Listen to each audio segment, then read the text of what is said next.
with me. I guess my journalism background, I always think there's going to be a story that's going to happen or something, or there'll be a question that I want to write down. But anyways, well, thanks for having me out here. It's cool talking to a bunch of people who are obviously like really into sports, because back when I was with the morning news, I used to talk to people, a lot of people who are into sports, people who weren't so much into sports, and it's nice when you know people have an interest in sports. Like the teacher was saying, I was with Dallas Morning News for 18 years, and I left there in December, so just a month ago.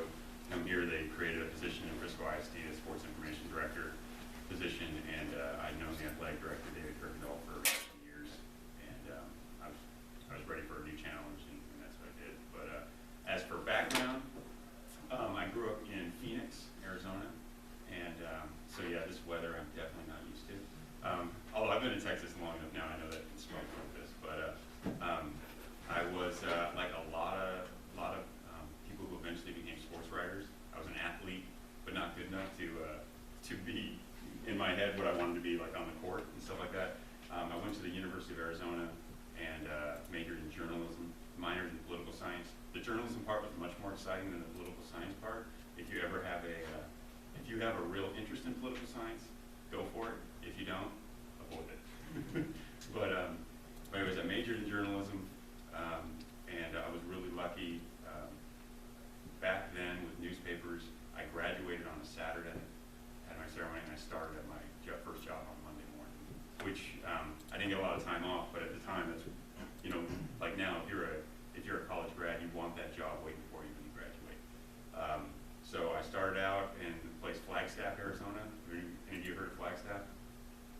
So Flagstaff. It's nice in the summer when it's nice and cool up there. It's gorgeous in Flagstaff, and which is the big surprising thing people when I tell them about Flagstaff, because it's in Arizona, they're like, oh, it's a ski town, because people are like, oh, what? There's no skiing in Arizona, but there is. There's mountains. It's like 7,000 feet elevation, and I covered. There's a university up there, Northern Arizona University. I covered their football and basketball programs, and some famous coaches have come out of there. Marty Morganwig, who's an NFL coach, he was the coach there, and Ben Allen was the basketball coach. And went on to coach UCLA, Pittsburgh UCLA, and I think he's at Georgia. He's in the SEC now. Anyways, kind of cut my teeth there doing sports writing, and I got to know a lot of people. I was there for 3 years. I was the writer, then I became the editor of the department. Moved around a couple of times because I got married, and then eventually ended up here in Texas. When Morning News offered me a job as a writer and a designer and an editor for Sports Day. And over the years, I was a writer, I was an editor, was a designer, and then I became a columnist for quite some time.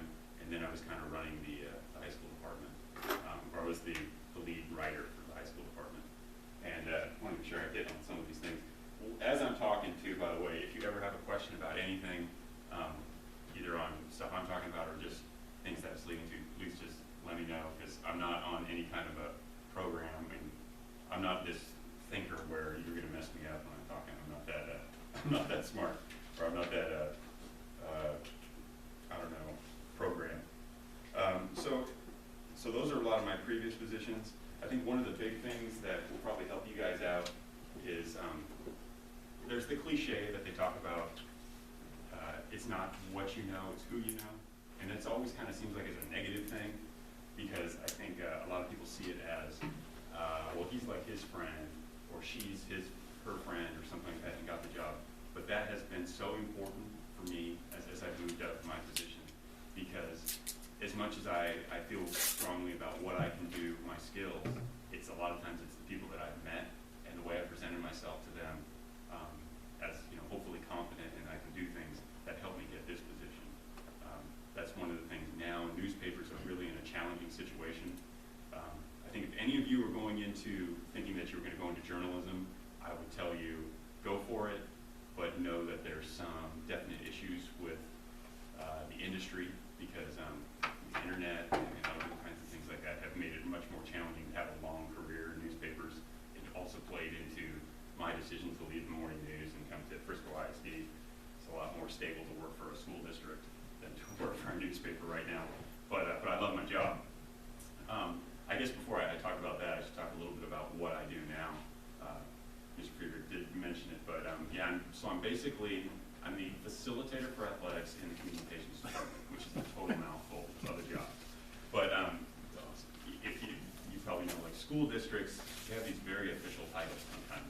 And really, I think it's just so they can have things in the records or whatever. Basically, I'm the sports information director for Frisco ISD. And in that, what I do is, if something good happens in Frisco ISD with an athlete or a team, I put the information out there, and hopefully media places will pick it up. I also write individual stories about athletes and teams, which is what I did with the newspaper before, and now I'm just doing it for the district. For example, over at Frisco Heritage High School, their track and cross-country coach, Christy Gaines, she just got selected to be inducted into the Athletics Hall of Fame for the Dallas School District. Now, it's a different school district, but obviously that shows really well that Frisco has a coach like this that would be honored that way. She was an Olympian in 1996, I believe, in 2000. She won a gold medal as a sprinter. And so to have a former athlete of that caliber who is now a coach in Frisco ISD really shows well for the district. And so it's my job then to put that information out. Same thing, like Wakeland had a wrestling champion over the weekend at an event. I wrote something up on that. And those are some of the things I do. The other things I do is that when a media company wants to interview an athlete here on campus, I'm now here to help make that work and basically, in a way, to be protective of that athlete so that they're not surprised by questions or they're not taken advantage of or whatever. The school district has not had a position that I was in until now. That's part of the reason they created this position, and it's a really good opportunity for me. Does it help with credibility in terms of like the reach to the media? I mean, I know coming from the media, the school tweets something out or a coach tweets something out, you're kind of like, well, okay, but now it's coming from someone up here on the letterhead, and now you're pushing it out. Now all of a sudden, the contacts that you've made now look and go, oh, this is legit, and then yeah. Not only before, they didn't even have anybody to run the website or to send out social media, Twitter and Facebook. And now they hired me, so they have a person in that position. And fortunately, I've been in high schools, working with high schools so long that they know, oh, it's Matt Wixon. I've worked with him years and years ago. I know that it's going to be credible information. They have my cell phone. They can call me. And also, conversely, I have their cell phones. I have their information. I know who's trustworthy in the journalism industry. I can get the information out to the people I want and know that they're going to push it out as well. So experience is really important in this position, and I think it's really going to be important for you in whatever you go forward doing. But getting back a little bit to the, it's not who you know, or I mean, it's not what you know, it is who you know. I think that often has a negative connotation, but it's so important, I think, for every job, the way you present yourself from day one. So I mean, like right now, when you're talking with your teachers in this class and different classes and that, I think the first way you present yourself, if you can look up and you can say, hello, this is my name, welcome, it's nice to meet you, and then you present yourself that way in class, that person has a really good impression of you from day one. And years from now, when you go to college, when you go into industries and stuff like that, that person is still going to have that first impression of you. Man, he was really impressive, she was really impressive, she knows what she's doing. And that person is going to be in your corner no matter what you do. And those connections are so important. Like now when you're going out and you're interning at these businesses, I'm sure there's some days, because I remember when I was an intern, there were some days when I'm like, man, I don't know if I'm really doing anything that's that important for the business on this particular day. But every single day, that person's looking at you, and when you do what they say, or they can give you a task and you can achieve it and move on, you are making a great impression on that person, and that person's in your corner forever. That person is a contact for you that you will use over and over and over again, probably as you're going through your career. Before I say anything more, are there any questions that you guys have, especially with what you're doing or as you're planning on going to college and that? you're talking about the demise of the newspaper. Mm-hmm. The Atlantic's gone to a paid subscription to pull people away. Sports Day's now a paid subscription. Right. Is it going to be a balance, or is it all going to go social? Well, for all my former colleagues at the morning news, I hope that there's going to be some semblance of what the traditional has been with the print newspaper and with people putting out information like that, because I think it's really valuable to have stories that aren't just 4 inches, on Twitter or Facebook and that hard to tell right now because, well, by a raise of hands, how many at your house get the newspaper? Is it zero? I mean, it's Well, not. physical or online though? Well, okay, yeah, I would say physical first, like at the actual printed. We get that like small weekly one that The small Frisco one. gives out Okay. every week. Yeah, I should say, there's more than just the Dallas Marines. There's a Frisco Enterprise and Plano Star Courier and other papers around here. So you guys get the one a week. Anybody else get a printed paper at your house? Yeah. If I had done this presentation like in 1999, it's so long ago, but that's right when I started at the morning news. If I had gone out, I bet we would get at least more than half people would have the newspaper. Because when the morning news, when they hired me, give you some stats, I don't know, put you to sleep, but when they first hired me, we had in the sports department about 120 people. And that was writers, editors, designers, layout people, and that. 120 people. When I left in December, we had 24. And yet we were still trying to do the same things because we were still trying to do a bunch of high schools. Over the years, I covered Super Bowl, I covered the Mavericks, helped out with the Cowboys and did all those things. But now, more than ever, it was like everybody had to do everything, so we just didn't have that many people. But, so we talked about physical. You get once a week, get physical copy. What about digital? Do you guys ever actually, do you look at DallasNews.com? This isn't that unusual either because it's a different generation. And that's the challenge that newspapers are having. And even all digital companies is to attract like the younger audiences. Let me ask you then, for your news, where do you usually go? Just, if you want to say, just raise your hand. Yeah. I usually see like something on Twitter and then I'll like look it up on the internet to see what it's all about. Right. Or sometimes there's a link on Twitter that can drive you somewhere. Yeah. Sometimes there's like stuff on Snapchat. Uh-huh. I've heard about that. Snapchat, Instagram. Yeah. Facebook's a little bit like the older demographic. What about Twitter? How many of you guys still use Twitter? People say Twitter's going out a little bit. I think it's well, I'm glad to hear that. It's still on Twitter. I like Twitter because you can do so many different things with it. It's so versatile. But so you go to Twitter, you go to Snapchat, Instagram, probably friends page, stuff like that. What about, do you ever go to, you guys go to CNN or ESPN? Okay, ESPN. Okay, so that's considered traditional media, even though, they're not a print. I don't know if their magazine's gonna last very long. But I hope that, I think everything is gonna eventually go digital. Newsprint is too expensive, it's too hard to distribute. It used to be if you would have maybe like 20 newspapers or newspaper subscribers on one street, well then you got your delivery person who just bam, bam, bam. Well now, if there's like 2 in a neighborhood, it's expensive to drive a car and do all those different things. So I think it's gonna be digital, which is okay. From my perspective, I have a writing background and I love good writing. So I don't want that to go away, but I know that the smaller news bits has become more important now. But like ESPN and those kind of places, they are still driving good writing in those sorts of things. As far as the sports business in general, it's such an exciting thing to be in.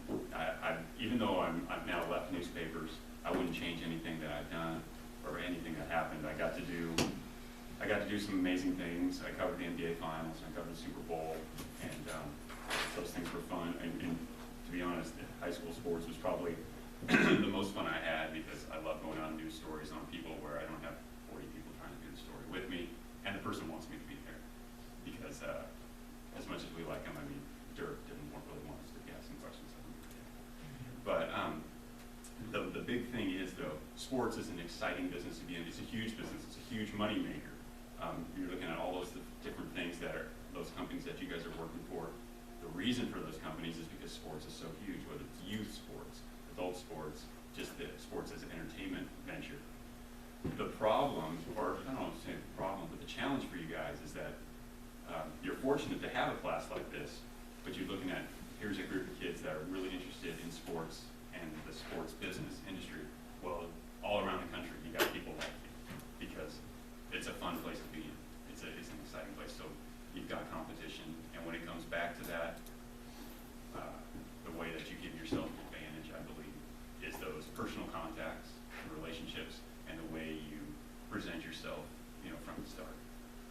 you're talking about writing, Mhm. and it's a lost art. I mean, like, and they probably have never read Wright Thompson at all, any of his stuff, which is amazing stuff that he does. But the thing is, do they need to take a writing class? I mean, they've done it in high school, but do they really need to get a writing class in college in order to push them up to the next level? Well, and like I mentioned, I would hedge a bit to say, oh, go into journalism. But to take journalism courses, to take writing courses in college is really important, or is a real, I guess I would emphasize it, because to be able to write well is such an advantage, because it is becoming a bit of a lost art. And I know people downplay it because of texting and all those kind of things, you know. And I'm not talking about being like perfect with your grammar or anything like that, but being able to be a good communicator on paper when you're sending something to somebody, because it makes you come off very well. And no matter where you go in, if you're working for public relations for a sports company, or you're going to work like in sports broadcasting, you're going to have to write. You're going to have to write memos to your colleagues. You're going to have to write stories. You have to write things to present on television.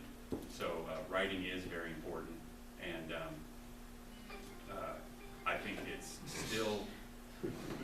Well, he follows. He follows default. Yeah. Turn your ringer off, please. But yeah, writing is very important. Being able to communicate in that way, and so I would say that's a good idea when you get to college to take either a creative writing course or a basic reporting course. It can be in sports. A lot of colleges offer sports, and some might not, but you can do any kind of basic journalism course. Tell me about some of the challenges that you guys have faced, or either challenges or exciting things that you've done with your internship, so I can kind of get an idea of where you guys are going, and maybe I can, yeah. Doing really menial tasks. Menial task? Well, what is a menial task? Putting up Christmas decorations. Yeah? Yeah. Well, look, you got company, right? Like I was saying, I remember back when I was in college and I was interning at a public relations firm, they gave me like an entire week to write. It must have been like 150 words on some new product line, and I think it was like socks, something like that. And I mean, I think of it now, I write, when I was with the morning news, I would write 12 stories in a week. And it's not that hard.